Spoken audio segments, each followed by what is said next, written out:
Actually mga kaistorya, totoo yung sinabi po ni General Romy Browner na pag ang Typhoon missile system na nandito sa Pilipinas, armas yan ng Amerika, ay binalahan mo ng Tomahawk missile, ay kayang-kaya po niyang pasabugin mga kaistorya mula sa Luzon, ang mainland China. Ganon po kalakas yan. Ito po mga kaistorya, tandaan po ninyo ito. Dahil maraming beses ko na po itong ginawa ng content at sa mga bagong viewers at subscribers ko po mga kaistorya, uulitin ko ngayon, pahapyaw. Ang Pilipinas po mga kaistorya, nandito man o wala ang EDCA, nandito man o wala ang Typhoon missile system ng Amerika, target talaga tayo ng China dahil po sa lokasyon ng Pilipinas.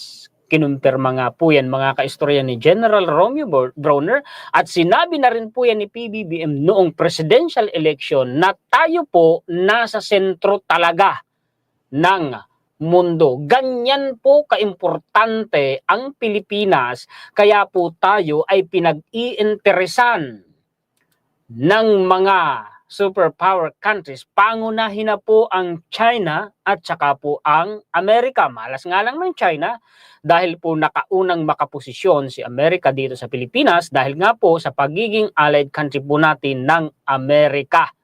Yan po ay katotohanan mga kaistorya O ito, si Jose Claire Castro po ito. I-play ko mga kaistorya, paki-comment kung malinaw ang audio o hindi. Pero una, noong pa sinabi ng Pangulo, what can we expect from the Dutertes pro-China? Totoo yun. Totoo yun. At ano pa lang po ba ang... Ulitin natin. Ulitin natin. Para malinaw po sa inyo. Pero una, noong pa sinabi ng Pangulo, what can we expect from the Dutertes pro-China? Binanggit niya na po yan.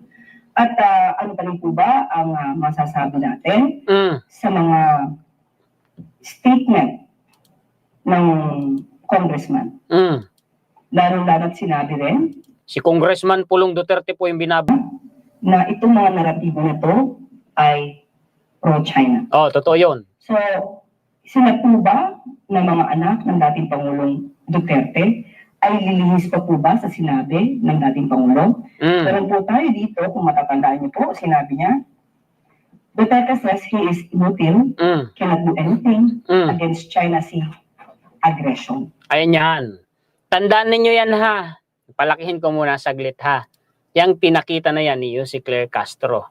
Balita po yan ng ABS-CBN noong 2020. Duterte says he is inutil, cannot do anything against China Sea aggression. Yung binabanggit po na China Sea aggression ay yung West Philippine Sea. Asan ba yung balita na yan? Kinalkal ko yan, hinanap ko yan mga kaistorya. Ito po yan, babalikan natin mamaya. Si Jose Claire Castro, ibinalita po yan July 27, 2020. Yan po mga kaistorya, kung hindi ako nagkakamali ay nanggaling sa SONA noong 2020 ni former President Rodrigo Duterte. May mga sinabi dito na kinote na ABS-CBN pero dadalhin ko kayo mismo doon po sa video clip. Alam mo, unless we are prepared to go to war, I would suggest that you better just call off and treat this, I said, with the diplomatic. Teka, kalma lang tayo. Kasi baka girahin tayo ng China. Yun yung sinasabi niya noon. Bukang bibigyan ng mga Duterte, kahit nga si Harry Roque, gigirahin tayo ng China. Dahil dyan sa EDCA na yan, isusubo tayo ni PBBM sa gera, ipapahamak tayo. Ginagawa po tayo mga kaistorya na mga walang utak nitong mga pro-China na ito. Tinatakot tayo, nagigirahin tayo ng China.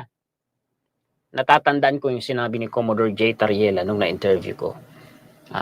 Mabuti pa itong mga taong ito, sinasabi nila gigirahin tayo ng China, pero si Xi Jinping mismo hindi niya alam kung gigirahin tayo o hindi. Sabi ni Commodore J. Tariela mga kaistorya. Anyway, ako naniniwala mga kaistorya, na nagpapakalat ng ganyang pananakot mismo, China. China mismo may pakana niyan. Tinatakot tayo. Bakit?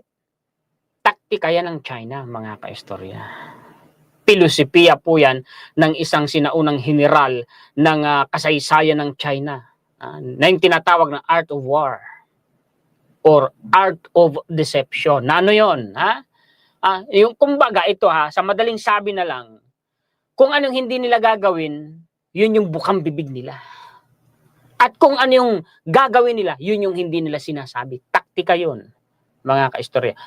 Art of war, panlilin lang. Gusto ng China manalo sa isang labanan na walang digmaan. Ganun po yun, yung ginagawa nila ngayon, mga kaistorya. Tinatakot tayo ng mga pro-China na gigirahin tayo. Mas lalong hindi tayo gigirahin ng China dahil may armas pandepensa tayo. Ano yon? Yang mga armas ng Amerika na nakadeploy dito sa Pilipinas. Deterrence natin yan. Ano ba ang ibig sabihin ng deterrence, mga kaistorya? Kumbaga, pangontra sa posibleng pag-atake ng isang bansa. Halimbawa, may Typhoon missile system tayo. Mangingilo ang China, magdadalawang isip sila kung aatakihin nila tayo o hindi. Yun po ang deterrence. Kasi alam nila, pwede tayong mag-retaliate through the help of EDCA. Ganun po yun, mga kaistorya. Kaya, bukang bibig ng mga China, mga pro-China, na itong EDCA, gigirahin tayo ng China dahil yan, itong Typhoon missile system, kumbaga, yung sinabi ni General Romeo Browner, parang nagpo-provoke, parang naghahamon ng giyera, ganito, ganyan. Bakit? Gusto kasi nila alisin yan dito. Di ba bukang bibig ng China? Alisin dito yung Typhoon missile system? Di ba bukang bibig ng mga pro-China? Paalisin dito mga Amerikano? Di ba? Taktika yun, wag po kayong palilin lang. Noon pa man, ginagawa ng panakot sa atin na tayo po'y gigirahin ng China. Endeavors. China is claiming it. We are claiming it. No, may legal claim tayo dyan. Inaangkin lang, kinakamkam lang ng China. Alam yan ng dating presidente. Alam din ni former President Duterte kung hanggang saan lang ang exclusive economic zone ng China base sa itinakda ng UNCLOS. Alam niya yan. Imposibleng hindi niya alam. Abogado yan eh. China has the arms. We do not have it. Ngayon meron na tayo. Ano ngayon ang masasabi ng mga pro-China? Ang China ika may mga armas, tayo wala. Kaya kalma lang ika tayo. Diba? Galing ng mga pambubola nila, no? Galing, no? So, it's simple as that. They are in possession of the property. Kita ninyo? Nakuha ninyo yung sinabi niya? Ang pinangangatwiranan na niya, side ng China. Side ng China. They are in possession of the property. Ay, alin yun? O kagaya ng Scarborough Shoal. Kumbaga, parang sinasabi niya dyan, pag-aari na yon ng China. Papayag ba kayo nun? Papayag ba kayo nun na ganun ang katwiran ng dating presidente? Tatanggapin nyo ba yan? Sige nga, mga kaistorya. You remain property, you're a lawyer, property rights. Abogado ika, alam mo yung property rights. Teka lang, hindi po yan real estate. Hindi po yan real estate. Exclusive economic zone po yan na hindi nasasaklaw ng usaping real estate. Di ba? Di ba? Kung paano tayo binubula, no? It has nothing to do with the Philippine laws of property. Di ba? Bakit wala ikang kinalaman yan doon sa Philippine Law of Properties. Di ba? Di ba? Bakit mo pa ginamit yun? Di ba? It's akin to, they are in possession. Kontrolado na ika nila. Kumbaga parang pag-aari na nila. Hawak nila eh. Parang ganun, di ba? Kontrolado na nila ika yan. Hawak na nila yan. Parang kulang na lang dugtungan. Hayaan nyo na yan. Di ba? Kagaya ng sinabi niya noon, tubig lang yan, ibigay nyo lang sa China. Di ba? So what can we do? Meron. We have to go to war. maipagtatanggol mo ang exclusive economic zone mo, maipagtatanggol mo ang West Philippine Sea nang hindi ka sasabak sa giyera. Ang linaw-linaw na napatunayan yan ngayon ng kasalukuyang administrasyon ni PBBM. Sumabak pa tayo sa giyera? Hindi. Pero naipagtatanggol natin ang West Philippine Sea. Bakit? Oo, may usapin ng mga tayo hinaharas at binubuli, pero napapaatras ba tayo? Hindi. Ang nangyayari, mga kaistorya, hindi po nagtatagumpay ang China na tuluyang makamkam ang buong West Philippine Sea. Bakit? Bantay sarado ng gobyerno natin ngayon, di kagaya nung panahon ng Duterte administration. Diba? Diba, mga kaistorya? And I cannot afford it. I cannot afford it. Tinalikuran niya yung obligasyon niya sa teritoryo, sa soberenya ng Pilipinas. Unang-una pong dapat magtatanggol sa soberenya, sa teritoryo, sa kalayaan, sa kasarinlan, maging sa exclusive economic zone ng Pilipinas. Sino po?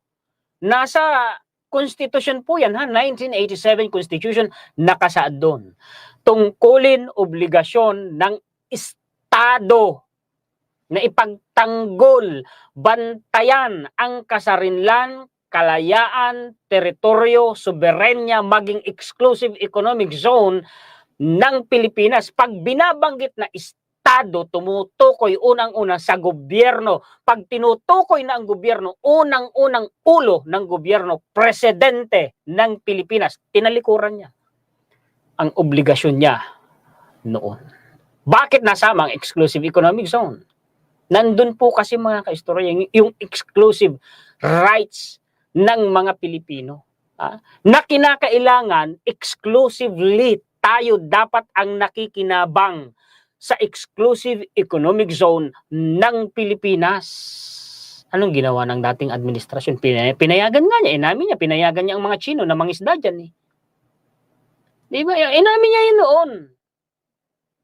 Anong klaseng presidente ka na tinatalikuran mo ang obligasyon mo, nagsasalita ka pa sa SUNA ng ganyan? Nakalagay, ang mga Pilipino kasi maraming hindi alam sa maraming hindi nakakaalam sa batas, lalo na sa konstitusyon. Nakalagay yun, maraming beses ko na po yung diniscuss, tinalakay. Nakalagay po yan.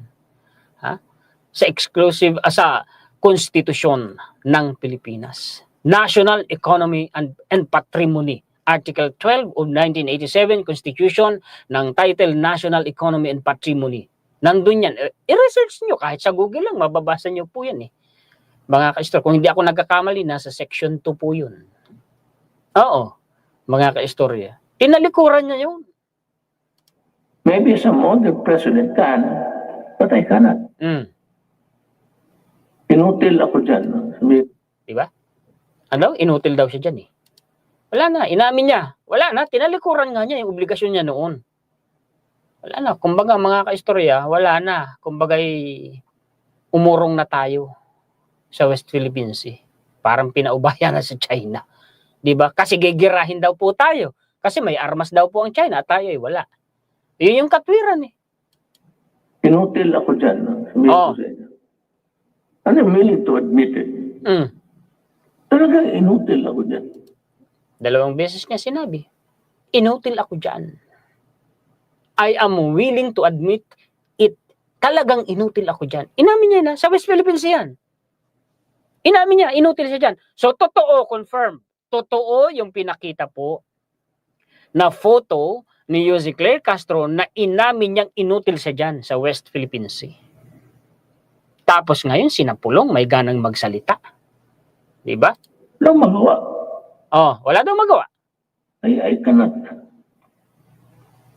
The moment I send my Marines there at the coastal shores of Palawan, tinamaan ng cruise missile lahat.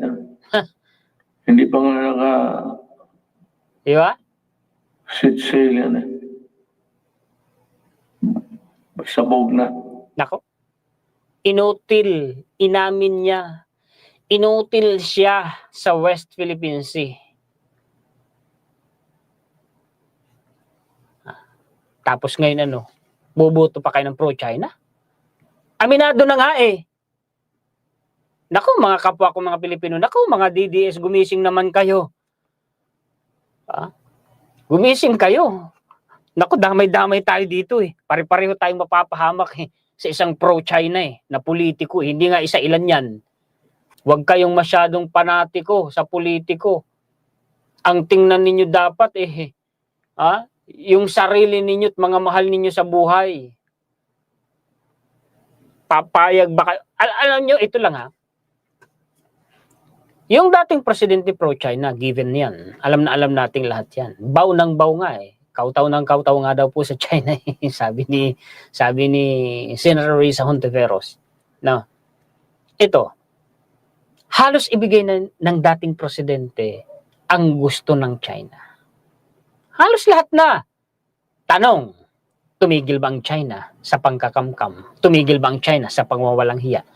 Tumigil ba ang China sa pambubuli sa atin? Hindi. Napalayas ba ng dating administrasyon sa West Philippine Sea? Hindi. Hindi. So anong halaga na dadaanin mo yan, mga kaistorya, doon sa ibibigay mo na lahat ng gusto ng China? Ibang klase yung diplomasya ng nakarang administrasyon eh.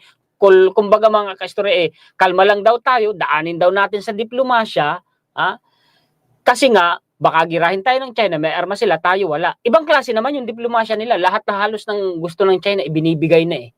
Lumayas ba? Tumigil ba? Hindi. So manindigan tayo. Tama ang administrasyon ni PBBM. Naninindigan na ipinagtatanggol ang exclusive economic zone, ang West Philippine Sea. Tama. Bakit? Wala namang saysay eh. Kahit sumang-ayon ka pa ng sumang-ayon sa gusto ng China, wala namang saysay. Di naman yan lalayas eh. Tandaan ninyo yung 11 dash line nila ngayon, yung 10 dash line nila ngayon. Tandaan ninyo. Hindi isusuko ng China, hindi nila titigilan yan eh. Sinakop nun, exclusive economic zone ng Pilipinas. Dahil ba sa Duterte administration, yung 10 dash line na yan, na noon ay 9 dash line, 11 dash line ang original yan eh. Tinunaw ba ng China yon? Alang-alang, dahil Duterte? Hindi. Hindi, di ba? Di ba? At sa palagay ba ninyo ito, ilang beses ko na rin itong sinabi, pag nakamkam na ng China, ang buong West Philippines, sa palagay niyo, makukontento yan? Hanggang hindi nila nasasakop ang mainland ng Pilipinas, hanggang hindi nila nakokontrol. Kung hindi man nila masakop, mga kaistorya, ang mainland ng Pilipinas through armed attack, palagay ko mga kaistorya, sa ibang paraan, maaaring through political tactic. Di ba? Di ba mga kaistorya, di nyo ba naisip yun? Di nyo ba naisip yun? Papayag ba kayo sa sarili ninyong bansa, mga kaistorya? Impluensyado tayo, kontrolado tayo ng China. Di bali na sana kung Amerika, at least demokrasya yan. At least tinutulungan tayo. Ang China. Nasabi lang yan na People's Republic of China, pero komunista yan. Maniwala kayo, komunista yan, mga kaistorya. Di ba? Di bali ng impluensya ng Amerika eh. Huwag lang impluensya ng China ang manaig dito sa Pilipinas. Bakit? Komunista yan. Tingnan niyo sa bansang China. Limitado ang karapatan, maging mainstream, maging mamamayang Chinese dun sa mainland China. Sumisigaw na nga sila ng mga karapatan nila at kalayaan pangunahin sa pagsasalita. Pero pinatatahimik sila ng gobyerno ng China. Naka-on-air doon, mga kaistorya, naka-live. Kung hindi ako nagkakamali, CNN. Biglang sinensor po ng gobyerno ng China, biglang nawala sa ere. Ganyan. Ang komunista. Gusto nyo gawin dito sa Pilipinas? Yung mga pro-China dyan, nangak-ngak. Kung ngayon, malaya kayong bumatiko sa gobyerno, pag nakontrol ng China ang Pilipinas, mawawala yung karapatan ninyo na yan. Akala ninyo, swerte yung China ninyo. Nagkakamali kayo dyan. Kaya nga sabi ko, gumising kayo, mahintakutan kayo, baka hindi ninyo alam kung anong pwedeng mangyari sa Pilipinas. O bakit ko nasabi na hindi makukontento ang China? Kahit pa makamkam nila ng buo ang West Philippine Sea, hanggat hindi nila nakakamkam din at nasasakop ang mainland ng Pilipinas. Bakit? Kasi po ang Pilipinas, mga kaistorya, malaking harang yan sa China para po malaya silang makagalaw, labas-pasok ng South China Sea, palabas ng West Pacific. Napakahalaga po niyan for naval force in case of high level of conflict. Alam nyo na yun, kung ano yung tinutukoy ko na high level of conflict. Sa panahon po ng labanan, malaki ang role na ginagampanan po ng Navy. Mga kaistor, aircraft carrier, mga warships, mga frigates, lahat yan ay nakaharang ang Pilipinas. Dagdagan mo pa, pro-America yung presidente ngayon. Nakalinya tayo sa First Island Chain. Kung nakalinya tayo sa First Island Chain, barikada tayo, bakod tayo na nakaharang sa harapan ng China para makalabas sila ng Pasipiko, ng Malaya, na hindi po namumonitor ng puwersa ng Pilipinas at ng Amerika. Namumonitor yan. Saan man sila gumalaw sa loob ng South China Sea at pag lumabas sila ng Pasipiko through Luzon Strait na kung tawagin din ay Basi Channel, mga kaistorya, namumonitor yan ng puwersa ng Amerika, ng puwersa ng Pilipinas at maging ito pa. Ang maganda ngayon sa administrasyon ni PBBM, tinutulungan tayo ng mga kaalyado nating bansa. South Korea, tumutulong sa atin. Japan, maging ang Canada, tinutulungan tayong mamonitor po ang galaw ng Navy ng China. Totoo yan, mga kaistorya. Kaya, sa mga dahilan na yan, kaya ako nasasabi na hindi makukontinto ang China hanggat hindi nila tuluyang nakukontrol ang Pilipinas. Hihintayin ba nating mangyari yun bago tayo manindigan? Bago natin ipagtanggol yung West Philippine Sea. Diyan sila dadaan kung sakali. Wala namang iba na dadaanan ng China. Dadaan talaga sila sa West Philippine Sea. Naiisip ba yan ang mga pro-China? Diba? Mga kaistorya. So, una po, huwag niya pong i-undermine yung balak ng Pangulo na palakasin ang puwersa ng armed forces at matuloy ang AFP modernization. Yan! Ayaw kasi ng China na lumakas ang armed forces po natin. Ipinalalakas ngayon ni PBBM. Tumutulong ang Amerika, tumutulong ang mga allied countries natin, kagaya po ng Canada, kagaya ng South Korea, kagaya ng Japan. Tinutulungan nila tayo na lumakas po. Maging ang Australia, tumutulong nga rin Yan yung sinasabi ko. Sugurin nila ang Pilipinas, sige, kukuyugin sila ng mga kaalyadong bansa natin, saan pupulutin ng China. Kaya, mga kaistorya, ako naniniwala ako na takot ang China nagyerahin ang Pilipinas. Binubula lamang tayo, tinatakot lamang tayo ng mga pro-China. Posible pa na i-undermine nila ang Pilipinas, makontrol nila ang Pilipinas sa ibang taktika, yung art of war, na na manalo sila sa isang labanan na walang armas na ginagamit through ito. Isang sangkap dyan, disinformation dissemination. Gumagamit po ng mga apologists si China. Binalita yan Ginawan ko yan ng dedicated content. Philippines is a perfect target for disinformation campaign of China. Ginawan ko yan ng dedicated content. Mga kaistor. Sa ganyang paraan nila tayo gustong kontrolin. Ang gustong sakupin ng China, ang gustong kontrolin ng China, isipan ng mga Pilipino. Bakit? Para makapagluklok ng isang leader na pumapanig sa kanila.